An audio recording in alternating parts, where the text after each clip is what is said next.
প্রিয় শিক্ষার্থী, আসসালামু আলাইকুম। রংপুর সরকারি সিটি কলেজের ব্যবসায় শিক্ষা শাখার প্রথম বর্ষের ছাত্রছাত্রীরা, তোমরা সকলে কেমন আছো? অবশ্যই ভালো আছো, নিশ্চয়ই ভালো আছো, তাই নয়? তোমাদের সাথে বেশ কিছুদিন পর আবারও অনলাইন ক্লাসে আমি হাসান মাহমুদ উৎপাদন ব্যবস্থাপনা বিপণনের উৎপাদন ব্যবস্থাপনা প্রথম পত্রের তৃতীয় অধ্যায় উৎপাদন মাত্রা, আজকে প্রথম লেকচার, উৎপাদন মাত্রার প্রথম লেকচার। আজকে উৎপাদন মাত্রা নিয়ে তোমাদের সাথে আলোচনা করব। আমি অনলাইনে ইতিমধ্যে তোমাদের প্রথম দ্বিতীয় চ্যাপ্টারগুলো শেষ করেছি। প্রতিটি চ্যাপ্টারে প্রায় 6টি-8টি করে ক্লাস তোমাদের নেওয়া হয়েছে। তৃতীয় অধ্যায় উৎপাদন মাত্রা এ বিষয় নিয়ে আজকে আমি তোমাদের সাথে আলোচনা করব। তো ভালো আছো তো সবাই নাকি? পড়াশোনার কথা বললে তো অনেকে আবার খুশি হয়, অনেকে বেজারও হয়ে যায়। কারো সময় কাটে পড়াশোনা দিয়ে, আবার কারো সময় কাটে পড়াশোনার না করিয়ে। তো যা হোক, যেভাবে হোক আমরা আজকে একটা নতুন চ্যাপ্টার নিয়ে আলোচনা করি।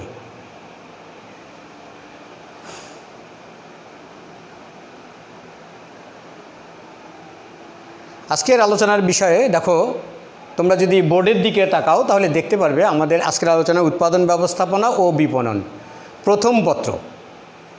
উৎপাদন ব্যবস্থাপনা ও বিপণন এটা একটা বই। এই বইয়ের প্রথম পত্রের উৎপাদন ব্যবস্থাপনা নিয়ে আমরা আলোচনা করব। এই উৎপাদন ব্যবস্থাপনা বিপণন এটা বই বলতে ফার্স্ট পার্ট সেকেন্ড পার্ট মিলিয়ে এই বিষয়গুলি নিয়ে আলোচনা করা হয়। তার মধ্যে ফার্স্ট পার্টে আছে উৎপাদন ব্যবস্থাপনা, আর দ্বিতীয় পার্টে আছে, দ্বিতীয় পেপার হচ্ছে বিপণন। তো উৎপাদন ব্যবস্থাপনা বিপণনের প্রথম পত্র উৎপাদন ব্যবস্থাপনা। তোমরা একাদশ শ্রেণী, তোমাদের জন্য যে আলোচনার বিষয় আছে ব্যবসায় শিক্ষা শাখার, তোমরা ব্যবসায় শিক্ষা শাখা শিক্ষাবর্ষ হচ্ছে 2020-2021। আজকে আলোচনার বিষয় হচ্ছে তৃতীয় অধ্যায় উৎপাদন মাত্রা, লেকচার 1। আলোচনার বিষয় উৎপাদন মাত্রার ধারণা, concept of scale of production. উৎপাদন মাত্রার ধারণা। তো উৎপাদন মাত্রার ধারণা আলোচনা করতে গেলে একটু সংজ্ঞাটা একটু দেখি, তারপর আমরা সামান্য সময়ের জন্য একটু বিশ্লেষণ করব বিষয়টিকে নিয়ে। উৎপাদন মাত্রার সম্পর্কে ধারণা বলে উৎপাদন মাত্রা সম্পর্কে জানতে চাওয়া। কি উৎপাদন মাত্রা কি, এটা কি, আমরা কি বোঝাতে চাচ্ছি, এটা আমরা প্রথমে জানতে চাইব। তার জন্য আগে একটু আমরা আলোচনায় আসি। এখান থেকে দেখে, বইয়ের মধ্যে দেখে আমরা পূর্ববর্তী বিস্তারিত আলোচনা করার চেষ্টা করব। উৎপাদনের বিভিন্ন কলাকৌশল প্রয়োগ করে, উৎপাদনের বিভিন্ন কলাকৌশল প্রয়োগ করে কোনো পণ্য উৎপাদন করতে গেলে আমরা জানি কি কি উপকরণের প্রয়োজন হয়। কি মনে আছে কি তোমাদের? কি কি উপকরণের প্রয়োজন হয়? ভূমি, শ্রম, মূলধন, সংগঠন। কি এগুলো প্রয়োজন হয় না? তো উৎপাদনের বিভিন্ন কলাকৌশলের মধ্যে ভূমি, শ্রম, মূলধন, সংগঠন এগুলো উৎপাদনের কলাকৌশল। এছাড়াও কারখানার যন্ত্রপাতি, বুদ্ধিমত্তা, পণ্যের কাঁচামাল, পরিবেশ পরিস্থিতি, আবহাওয়া ইত্যাদিও কিন্তু উৎপাদনের কলাকৌশল, যা উৎপাদন বৃদ্ধি করতে তোমাদের সহায়ক করে। তো এই সমস্ত বিষয়কে বলা হচ্ছে উৎপাদনের কলাকৌশল। উৎপাদনের বিভিন্ন কলাকৌশল প্রয়োগ করে কিভাবে উৎপাদন বাড়া যায়, পণ্য অল্প খরচে বেশি পণ্য উৎপাদন করা যায়, অল্প পণ্য ব্যবহার করে বেশি পণ্য উৎপাদন করা যায়, যন্ত্রপাতি কিভাবে ব্যবহার করা যায়, খরচ কিভাবে কমানো যায়, এগুলো হচ্ছে কলাকৌশল। তো উৎপাদনের বিভিন্ন কলাকৌশল প্রয়োগ করে মোট যে পরিমাণ পণ্য উৎপাদন করা হয়, এই কলাকৌশল ব্যবহার করে আমরা একটা উৎপাদন ফ্যাক্টরিতে, কারখানায়, ম্যানুফ্যাকচারিং প্রতিষ্ঠানে যদি হয় তাহলে কী পরিমাণ পণ্য উৎপাদন করে তাকে উৎপাদন মাত্রা বলা হয়। তাহলে মাত্রা, তাহলে মাত্রা আছে, উৎপাদনের পরিমাণকে উৎপাদনের মাত্রা বলা হয়। মাত্রাটা একটা স্তর পর্যন্ত চলে আসে। যেমন বলা হয় তোমার জ্বরের মাত্রা কত, তাহলে জ্বরের মাত্রা কীভাবে পরিমাপ করা হয়? থার্মোমিটার দিয়ে জ্বরের মাত্রা পরিমাপ করা হয়। কারো জ্বরের মাত্রা হচ্ছে 99 ডিগ্রি, কারো 100 ডিগ্রি, কারো 101 ডিগ্রি, কারো 102 ডিগ্রি, 3 ডিগ্রি, 4 ডিগ্রি। একটা মাত্রাটা সর্বোচ্চ 4 ডিগ্রি পর্যন্ত আসলে আমরা পরিমাপ করি। আরও হয়তো মাত্রা থাকতে পারে, সেটা একের অতিরিক্ত মাত্রা। তো যাই হোক, এই মাত্রা মানে প্রকোপটা কতদূর পর্যন্ত, ঠিক উৎপাদনের ক্ষেত্রে উৎপাদনের মাত্রাটা কি, যে পরিমাণের পণ্য উৎপাদন করি বিভিন্ন কলাকৌশল ব্যবহার করে, সেই পরিমাণ তার মোট পরিমাণকেই বলা হচ্ছে উৎপাদন মাত্রা। এই প্রসঙ্গে আলফ্রেড মার্শাল বলেন the scale of production refers to the size of the unit of production. মানে কি, আবার বলি, the scale of production refers to the size of the unit of production. তার মানে হচ্ছে উৎপাদনের মোট এককের পরিমাণকে উৎপাদন মাত্রা বলা হয়। উৎপাদনের মোট একক, এখন মোট একক বলতে কি, যে সমস্ত টেলিভিশন যারা তৈরি করে, এই 1000টা টেলিভিশন, যারা মোটরসাইকেল উৎপাদন করে তারা কতটা মোটরসাইকেল উৎপাদন করেছে, যারা ক্যালকুলেটর তৈরি করে কতগুলো ক্যালকুলেটর তৈরি করেছে, যারা ব্যাটারি উৎপাদন করে দেখবে যে পেন্সিল ব্যাটারি, এই ব্যাটারিগুলো কতগুলো উৎপাদন করছে। যে যা উৎপাদন করে উৎপাদনের মোট পরিমাণটাই হচ্ছে উৎপাদন মাত্রা। একটা কারখানায় শ্রমিক চেয়ার তৈরি করে, চেয়ার বানায়, কতটা চেয়ার বানিয়েছে, 100টা চেয়ার বানিয়েছে, 100টাই তার উৎপাদনের মাত্রা। আর এক প্রতিষ্ঠান ওই চেয়ার তৈরি করে, তারাও দেখা গেল যে সে 150টি 150টি চেয়ার উৎপাদন করে, সেটাও তার উৎপাদন মাত্রা। অর্থাৎ কলম, আমরা যেমন হাতের কলমগুলো ব্যবহার করি, একই এই কলম কোনো প্রতিষ্ঠান হয়তো দেখা গেলো 1 লক্ষ কলম উৎপাদন করেছে, আর একটা প্রতিষ্ঠান দেখা যায় তার 1.5 লক্ষ কলম উৎপাদন করেছে। এই উৎপাদন যে পরিমাণের কলাকৌশল ব্যবহার করে যে পরিমাণ উৎপাদন করে তার মোট পরিমাণকে উৎপাদন মাত্রা বলা হয়। আবার ইকোনমিক কনসেপ্টে বলা হয়েছে scale of production is set by the size of plant, the number of plants installed and the technique of production adopted by the producer।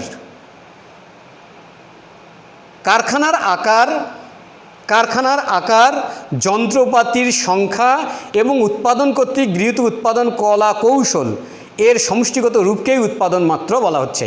তাহলে এই যে ইংরেজিটা বললাম, ইকোনমিক কনসেপ্ট অনুযায়ী scale of production is set by the size of plant, the number of plants installed and the technique of production adopted by the producer। অর্থাৎ কারখানার আকার, সব প্রতিষ্ঠানের কারখানার কি যে সমস্ত পণ্য উৎপাদন করে যারা সবার কি কারখানার আকার একই হয়? কারো কারখানার আকার বড় হয়, কারো কারখানার আকার ছোট হয়। কারখানার আকারটা পরিমাপ করা হয় শ্রমিক দিয়ে, মূলধন দিয়ে। যদি বেশি মূলধন থাকে তাহলে শ্রমিক বেশি, মূলধন থাকলে বেশি শ্রমিক ব্যবহার করে, বেশি যন্ত্রপাতি ব্যবহার করা হয়, কারখানার আকার আয়তন বেশি হয়, বেশি পণ্য ব্যবহার করা হয়, বেশি উৎপাদন করা হয়।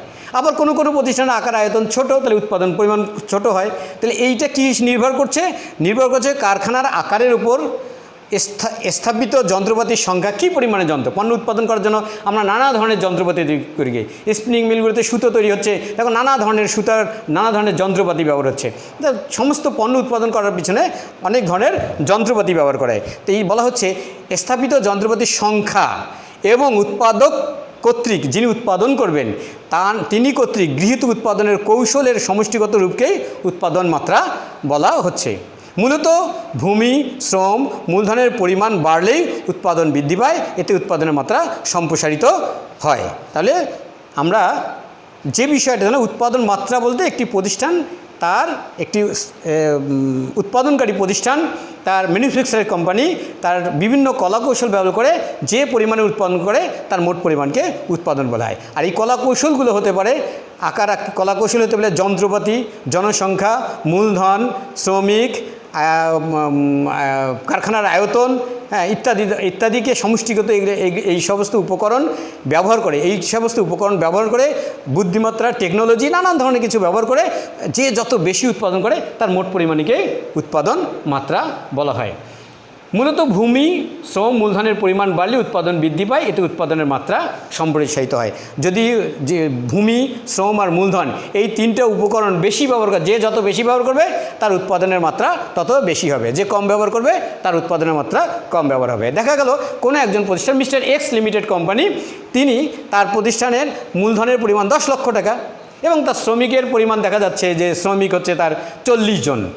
তাহলে তার উৎপাদনের পরিমাণ যা হবে, ঠিক আরেকটি প্রতিষ্ঠানে যদি মূলধনের পরিমাণ 1 কোটি টাকা হয় বা 50 লক্ষ টাকা হয় এবং তার শ্রমিক যদি প্রায় 20,000 হয়ে যায়, তাহলে উৎপাদন নিশ্চয়ই বেশি হয়ে যাবে এবং তার কারখানার আকার আয়তন বেশি হবে, তার যন্ত্রপাতি বেশি হবে, তাহলে উৎপাদন স্বাভাবিকভাবেই বেশি হয়ে যেতে পারে। তাই বলা হচ্ছে যে ভূমি, শ্রম, মূলধন পরিমাণ বাড়লে উৎপাদন বৃদ্ধি পায়, এতে উৎপাদনের মাত্রাও বৃদ্ধি পায়। উৎপাদন বৃদ্ধি পাওয়া মানে উৎপাদনের মাত্রা বৃদ্ধি পাওয়া। তাহলে আমরা প্রিয় শিক্ষার্থী, আমরা এটুকু আজকে ছোট্ট একটা বিষয় নিয়ে আলোচনা করছি, উৎপাদনের মাত্রা। এটা 3য় অধ্যায়ের তৃতীয়ত তোমাদের উৎপাদন ব্যবস্থাপনা বিপণনের তৃতীয় অধ্যায় থেকে পাচ্ছ।